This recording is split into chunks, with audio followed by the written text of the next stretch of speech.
अगर प्रधानमंत्री निवास, अगर उत्तर प्रदेश के चीफ मिनिस्टर साहब का निवास कानूनी रूप से उचित है, तब हम जौहर यूनिवर्सिटी की कानूनी रूप से उचित करने की बात करने के लिए मैं तैयार हूं। पहला काम प्रधानमंत्री निवास, दूसरा काम उत्तर प्रदेश के चीफ मिनिस्टर का निवास अगर कानूनी रूप से एकदम फोर कॉर्नर्स में है, नक्शे वक्शे सब पास हैं, कोई एनक्रोचमेंट नहीं है, तब हम जौहर यूनिवर्सिटी के भी बारे में बात करेंगे। प्रधानमंत्री कार्यालय में क्या होता है वो सबको पता है, और उत्तर प्रदेश के कार्यालय में क्या होता है, और जो विश्वविद्यालय या विद्यालय होते हैं वहां क्या होता है, सबको पता है। पब्लिक बिल्डिंग में और प्राइवेट बिल्डिंग में मतलब सुप्रीम कोर्ट में कानून तोड़ा जाएगा और देश में पूरा सुप्रीम कोर्ट का कानून लागू होगा, ये तो बहुत बढ़िया बात है।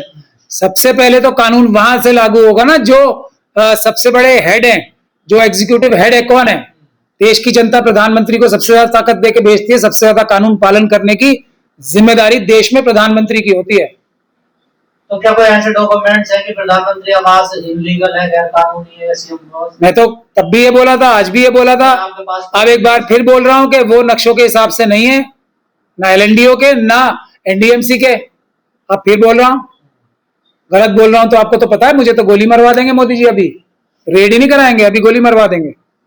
और उसी तरीके से उत्तर प्रदेश के मुख्यमंत्री जी के लिए बोल रहा हूं मैं, निवास अगर उनका कानूनी रूप से 100% सही है तो वो बता दे, तब हम जौहर यूनिवर्सिटी की क्या हर यूनिवर्सिटी की बात करेंगे, और हर उस स्कूल की भी बात करेंगे जिनके बिल्डिंगें भी ठीक थी और जो 1 लाख के करीब स्कूल बीजेपी ने बंद करा दिए आरएसएस ने, उसकी भी बात करेंगे।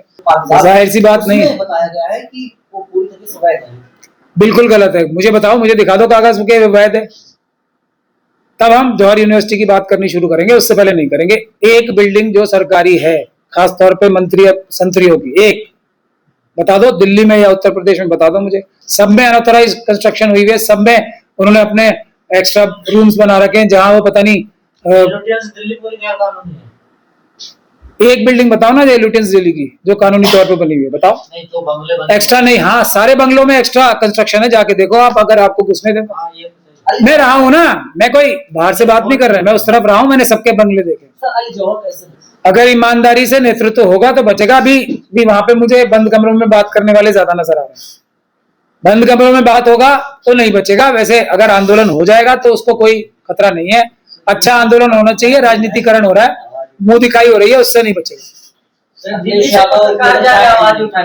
अखिलेश यादव जी अपना इलेक्शन आ रहे हैं, पहले अपना इलेक्शन तो बचा लें। उस प्रकार का सपोर्ट जो है वो ना ही करे तो अच्छा है। कुछ घंटों आके फोटो ऑप्स करके चले जाएं, ऐसा ना ही करें तो अच्छा है। अखिलेश जी अपना इलेक्शन बचा लें, वही बहुत बड़ी बात होगी। मैं ये बता रहा हूँ, बार बार बता रहा हूँ, ईवीएम से चुनाव हो रहे हैं, अखिलेश जी चुनाव बुरी तरीके से हार रहे हैं। पहले वो अपनी जो इतनी मेहनत है जनता की वो बचा लें, ये हवाबाजी बंद कर दें। देश की आवाम से कहेंगे इसमें जो नेता गद्दारी करेंगे वो भी तो चिन्हित करने हैं ना, नहीं तो ये हर बार भीड़ के आगे जो खड़े होने वाले लोग हैं बाद में बंद कमरों में जाके कुछ ना कुछ लेके चले जाते हैं। वैगन आर में आते हैं, बोलते हैं जिंदगी भर वैगन आर में रहूंगा, उसके बाद फिर कौन कौन सी गाड़ियों में आ जाते हैं, शीश महल में आ जाते हैं। ये सब लोग चिन्हित होके बाहर जाएंगे ना। अभी ये क्वार्टर फाइनल है, फाइनल अभी बाकी है। टेस्ट किया जाएगा हर एक व्यक्ति, सिर्फ मोदी जी टेस्ट नहीं किए जाएंगे, सिर्फ अमित शाह जी टेस्ट नहीं किए जाएंगे, अडानी अंबानी यूसुफ लुलू जैसे लोग ही टेस्ट नहीं किए जाएंगे। इस टेस्ट में इस जो वो कुंदन है ना, सबको रगड़ा जाएगा। तो ध्यान से, जिसने लाठी नहीं खाई ना, जो स्टेज पे था, जिसने पसीना नहीं बहाया, जो पुलिस के सामने जाके खड़ा नहीं रहा, उसको टेस्ट किया जाएगा। अभी सबके बैंक अकाउंट्स और सबके चीजें चेक किए जाएंगे। हम भी तो जिंदा हैं, अभी छोड़ेंगे किसी को नहीं हम। वहां भी बंद कमरे में बात होगी तो आंदोलन खत्म हो जाएगा। हमने जो गारंटी ले रखी है हमारी है, आंदोलन आप लोग करो, बंद कमरे में बात नहीं करोगे तो हम लोग आपकी लीगल हिफाजत करने के लिए तैयार है। कोई आपको तंग करेगा तो हम उसके लिए बैठे हैं। जुनैद के तरफ से भी कुछ वकीलों ने मुझे फोन किया था, मैंने उन्हें पूरा आश्वासन दिया है। उन्होंने कहा कि अभी हम संभाल रहे हैं मामले को, मैंने उनको पूरा आश्वासन दिया है। अगर कोई मेरी जरूरत पड़ेगी मैं 24 घंटे अवेलेबल रहूंगा, कोई दिक्कत नहीं है, डरने की बात नहीं है। अब जुनैद की मदद करने कितने ये बंद कमरों वाले जाएंगे ये भी देखेंगे हम। अगर सच में शिक्षा के लिए चिंतित होंगे, बंद कमरों वाले नहीं होंगे। बंद कमरे में बेईमानी होती है, डर होता है और पैसे लिए जाते हैं, तीसरी चीज कोई नहीं होती, चौथी चीज तो पता लग जाएगा। अभी नहीं आएंगे तो हमारा शक यकीन में बदल ही चुका है और जनता के सामने भी यकीन में बदल जाएगा। बिल्कुल जाएंगे और धर्मेंद्र प्रधान के इस्तीफे की मांग करेंगे।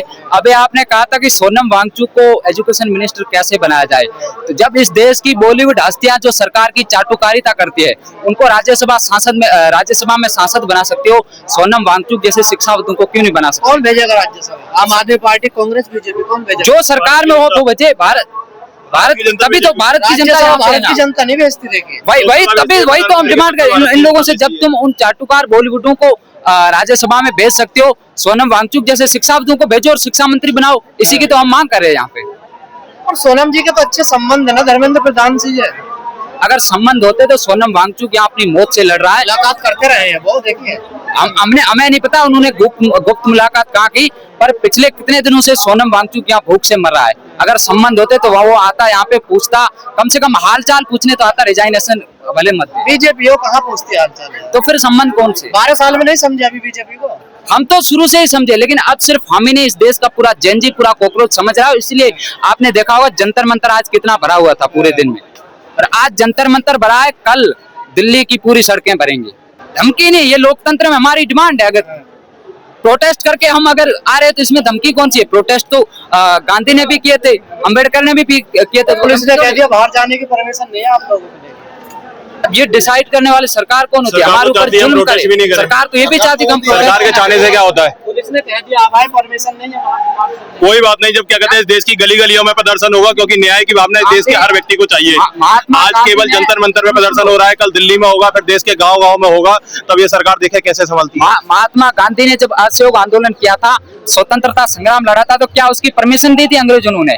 बिना परमिशन के ही तो लड़े थे ना। वो भी तो अत्याचार करे थे, ये भी अत्याचार करे। जनता पे अत्याचार करेंगे, जनता सरकार सड़कों पे आएगी लगातार 3-4 दिन। मुझे लगता है अगर मैंने नेताओं को चुना है ना, तो मेरी रेस्पॉन्सिबिलिटी नेताओं से, उनके बच्चों से। मेरा सवाल करने का हक नेताओं से, उनके बच्चों से नहीं। अगर उनके बच्चों को लगता है विदेश में पढ़ेंगे आप या धक्के खाओगे, ये बिल्कुल गलत है।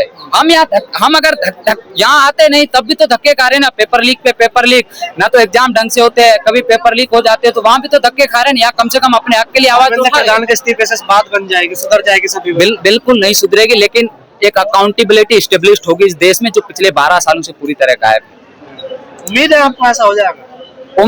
बिल्कुल उम्मीद है। अगर जनता सड़कों पे आएगी तो बड़े बड़े तानाशाहों के ताज उखड़ गए। ये तो क्या लोग हैं? किसान आंदोलन सुना था आपने?